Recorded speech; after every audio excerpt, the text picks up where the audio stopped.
এই আপনি এখনো যান নাই? না, আমি আজকে থেকে এখানেই থাকবো। এই ছাদে থাকবেন? খোলা আকাশের নিচে বৃষ্টি আসলে? আমাকে কনফিউজ করার ট্রাই করেন না, আমি কনফিউজড হচ্ছি না। আপনার হাসিটা কিন্তু সুন্দর, আপনি দেখতেও সুন্দর, কিন্তু কি জানি একটা মিসিং আছে। কপালে টিপ পড়লে ভালো লাগতো না, এই ড্রেসের সাথে টিপ মানাবে না। মিসিংটা হইলো ড্রেসটাই ভালো লাগতেছে না। মনে হয় সাদা শাড়ি পরলে ভালো হতো, তাই না? রাইট, শাড়ি পরলে না, মানে সাদা শাড়ি না, মনে হয় নীল শাড়ি পরলে ভালো হতো। না, নীল শাড়িও না, মনে হয় কালো শাড়ি পরলে ভালো হতো, এরকম কিছু বলবেন তো? না না না, নীল শাড়ি। দেখছেন আপনি কি কনফিউজড, আর আমাকে কতটা কনফিউজ করার চেষ্টা করছেন। মিস্টার কনফিউজ, আমি আপনার এই কনফিউশন দূর করতে এখানে আসছি। মানে? আমি একজন সার্টিফাইড সাইকিয়াট্রিস্ট। আপনি যে এরকম সবসময় কনফিউজ থাকেন এবং সবাইকে কনফিউজ করে দেন, এইটা একটা রোগ। এই রোগটার নাম হচ্ছে ADHD। কি বলেন? এই রোগের কিন্তু খুব সহজ একটা চিকিৎসা আছে। ধরেন 7 দিন যদি আমি টানা আপনার চিকিৎসা করি, তাহলে আপনি সুস্থ হয়ে যাবেন। আচ্ছা, আপনি যদি একটু আগের সময়টা রিকল করেন, চিন্তা করে দেখেন তো, যখন ছোট ছিলেন আপনি খেলার মাঠে খেলতে যেতেন, তখন ক্রিকেট খেলবেন নাকি ফুটবল খেলবেন নাকি ব্যাডমিন্টন খেলবেন, খেলার মাঠে গিয়ে এটা নিয়ে কনফিউজ হয়ে যেতেন, এতই কনফিউজ থাকতেন যে খেলতেই পারতেন না, সন্ধ্যা হয়ে যেত, বাসায় চলে আসতেন। আবার ধরেন পরীক্ষার হলে আপনি কি 1 নম্বর প্রশ্নের উত্তর আগে দিবেন নাকি 2 নম্বরটা আগে দিবেন নাকি 3 নম্বরটা নাকি 5 নম্বরটা, এটা নিয়ে কনফিউজ থাকতেন। এই ভেবে ভেবে আপনি পরীক্ষার খাতা ফাঁকা রেখেই চলে আসতেন। এগুলো আপনার সাথে হয়েছে না? এসব কথা আপনি কিভাবে জানলেন? ও, ভাবি বলে দিছে, তাই না? অবশ্য ভাবিও তো এসব কথা জানে না। আমি এগুলো জেনেছি আমার প্রিভিয়াস এক্সপিরিয়েন্স থেকে। আমি এর আগের যে পেশেন্টদের ট্রিটমেন্ট করেছি, তাদের কেস স্টাডি করে আমি এগুলো জেনেছি। এখন আমি আপনার ট্রিটমেন্টটা করতে চাচ্ছি, যদি আপনি রাজি থাকেন। ঠিক আছে, তাহলে ওষুধ টষুধ কি লাগবে দেন।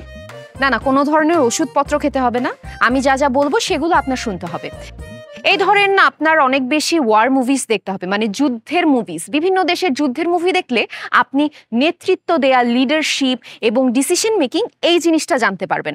কারণ প্রত্যেকটা যুদ্ধের মুভিতেই একজন করে নেতৃত্ব প্রদানকারী নেতা থাকে, তাদেরকে দেখে আপনি ইন্সপায়ার্ড হবেন এবং আপনি বুঝতে পারবেন প্রত্যেকটা প্রতিকূল মোমেন্টে আপনার কি করতে হবে, কোন ডিসিশনটা নিতে হবে, কিভাবে সবাইকে লিড করতে হবে, সেইটা আপনি মুভি দেখে জানলেন।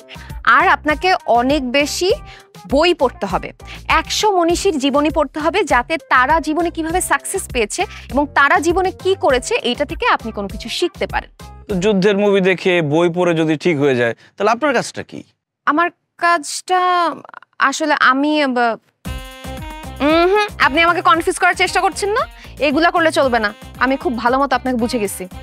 আর শোনেন, আরো একটা কাজ আছে, অনেক বেশি কুকুর বিড়ালকে খাওয়াতে হবে।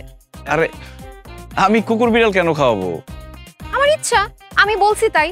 দেখেন, আপনি যদি পুরোপুরি আমার উপর বিশ্বাস না রাখতে পারেন, আমি ট্রিটমেন্ট করাবো না, আমি এখন থেকে চলে যাচ্ছি। আপনার ভাবি মনে কষ্ট পাক, আমার কিচ্ছু করার নাই। ঠিক আছে, থাকেন, ট্রিটমেন্ট করতে যাচ্ছেন, দেখি কতদূর কি হয়। Best of luck. Thank you.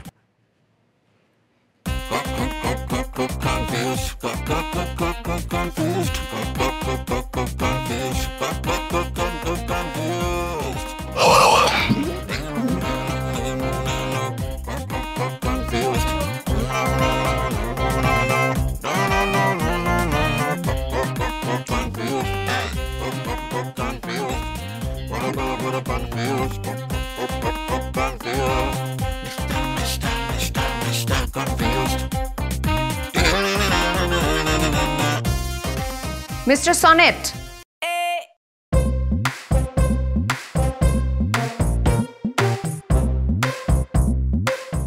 বুঝলাম। আপনি ঘুমাচ্ছেন কেন? আমি ঘুমাইতেছিলাম। কে বললো আপনাকে? আমি যে মুভিটা দেখে একটা ডায়লগ আমার লাইফের সাথে এমন ভাবে মিলে গেছে, ওইটা নিয়ে আমি একটু চিন্তা করতেছিলাম চোখটা বন্ধ করে। এত ভাবতে হবে না আপনাকে, আপনি মুভি দেখে শেষ করেন। মুভি দেখা তো শেষ। 3 ঘন্টার মুভি, আপনি 12 মিনিট দেখছেন, আমি অলরেডি চেক করছি। এতক্ষণে 12 মিনিট শেষ হয়েছে? Mister confused. একটা কাজ করি, মুভিটা সকালবেলা দেখি, একদম ভোরবেলা শুরু করব, মাথাটা একদম ঠান্ডা থাকবে, তখন দেখলে মুভিটা একদম কাজে দিবে আমার।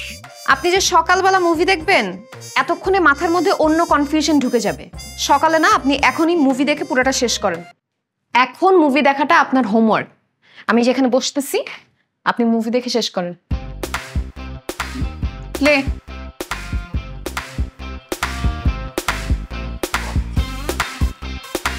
আপনার ঘুম আসে না? না, কিন্তু ঘুমানো দরকার, রাত হয়ে গেছে তো, না ঘুমাইলে চেহারা নষ্ট হয়ে যাবে। আমার চেহারার থেকে আমার পেশেন্ট বেশি ইম্পর্ট্যান্ট। আপনি মুভি দেখেন চুপ করে। চোখের নিচে কিন্তু কালি পড়ে গেছে।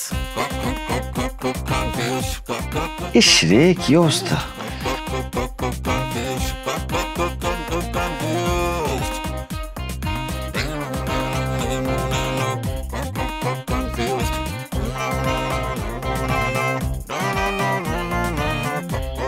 এরপর ঘুমায় গেলে পানি ছিটে দেবো মুখ।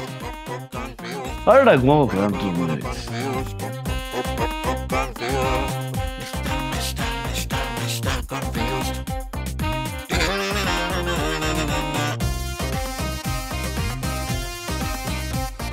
পানি দিলাম, পানি দিলাম। উফ, কি চোখ খোলা রাখতে কষ্ট হচ্ছে? আসলে যুদ্ধের মুভি অনেক কষ্টের, আমার অনেক কষ্ট হইতেছে দেখে।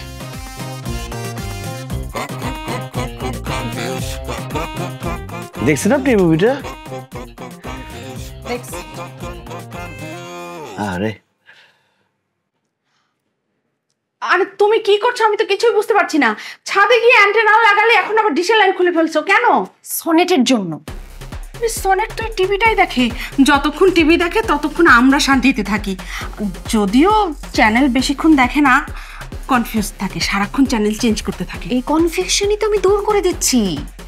এখন এন্টেনার জন্য টিভিতে চ্যানেল থাকবে মাত্র একটা, ডিশের লাইন নাই, অন্য কোনো চ্যানেল নাই। তার মানে কি ওর কাছে কোনো অপশনও নাই, ও কোনোভাবে কনফিউশন হওয়ার কোনো কারণও নাই। কি বলছো তুমি? এতে কাজ হবে? Just wait and see. এটাই আমার ট্রিটমেন্ট।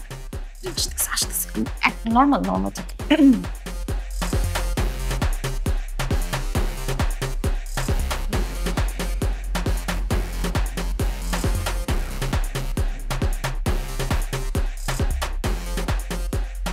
ভাবি,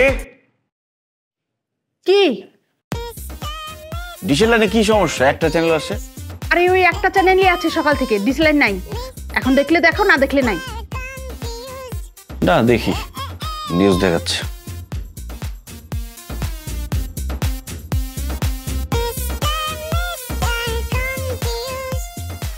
তোমার চিকিৎসায় কাজ হচ্ছে মনে হয়। দেখো কেমন স্থির হয়ে একটা চ্যানেলই দেখছি। সব কাজ হবে। আসেন, সব জামা কাপড় জুতো সরাই ফেলি। চলো।